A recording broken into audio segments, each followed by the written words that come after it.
ચાલો આ જે વિભાગ છે એસ્ટ્રોનોમી વિભાગ છે એટલે કે ખગોળશાસ્ત્ર વિભાગ કયો છે અવકાશમાં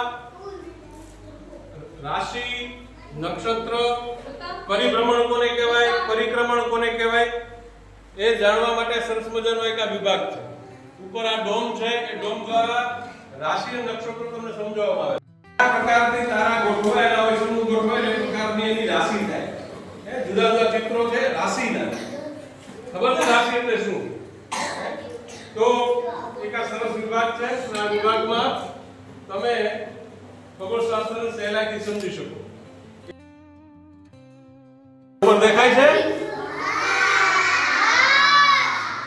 રાશિ નક્ષત્રો આપણે દિવસ રાત શું કામ થાય છે એ બધું સમજવા માટેનો એક આ વિભાગ કોણ મને રાશિ ઓળખીને બતાવશે ખબર પડે કોઈને હા તો મને બતાવો નાના બાળકો છો તમને બહુ અંદર એ સમજવા માટેનો એક સરસ વિભાગ છે મજા આવે છે બધાને